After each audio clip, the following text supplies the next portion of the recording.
When people who appear on album covers end up suing the band for using their likeness or image, it usually comes down to whether a release was signed or not. But it's rare that another element is thrown into the mix. That's what happened to the band Vampire Weekend, and that's what we're going to explore in today's video.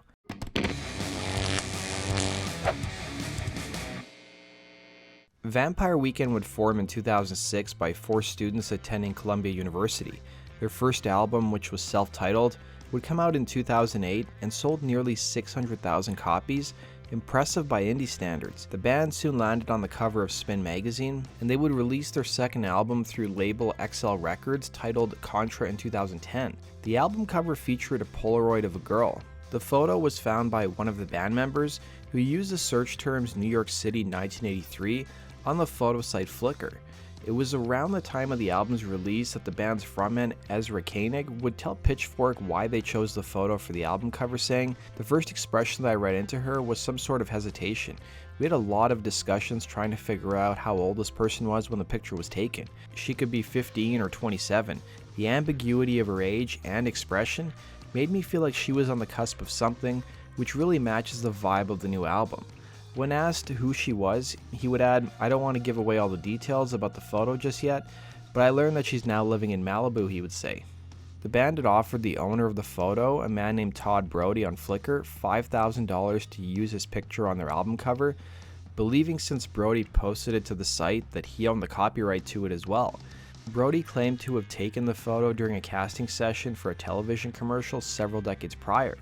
The photo of the woman on the album was heavily used to market the record, and a few months after the record came out, the band, as well as their label XL Recordings, would be hit with a $2 million lawsuit by the woman on the cover. The woman on the front of the album was named Ann Kirsten Kennis, and she would claim the photo was used without her permission. Kennis, for her part, was already used to people using her likeness and image to sell products. She had enjoyed a modeling career where her image was used to sell products for companies like L'Oreal, Revlon, Fabergé, and Vaseline, to name a few. These instances didn't result in a lawsuit because she signed a release and received a payment for her services. The album Contra would hit #1 in America on the album charts and charted throughout the rest of the world. Kennis only became aware of the record after her young daughter saw a banner ad online for Barnes & Noble advertising the record.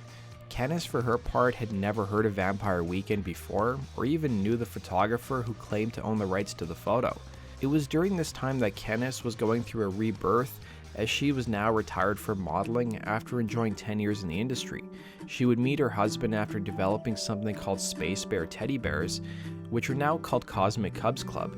By the time Kennis saw her photo on the album cover, she had just completed her last session of chemotherapy for breast cancer. Once Kennis became aware of the image being used, it became inescapable as she went about her day doing her business. As she strolled around New York City, she'd see posters of the album all around her.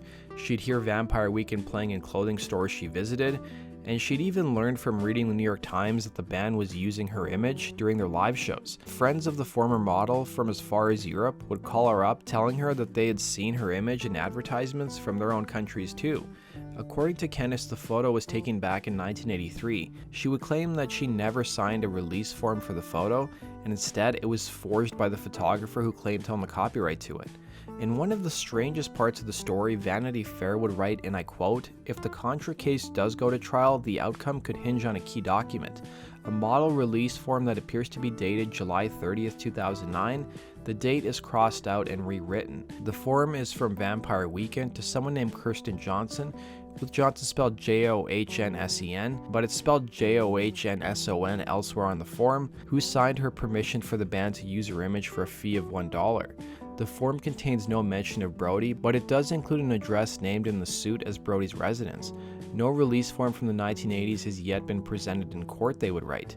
In addition to that, she would claim Brody never took the photo, instead crediting her mother. She would tell Vanity Fair, "It's not even like a Polaroid before a photo shoot, because the hair's not done, the makeup's not done, the lighting's not done, nothing.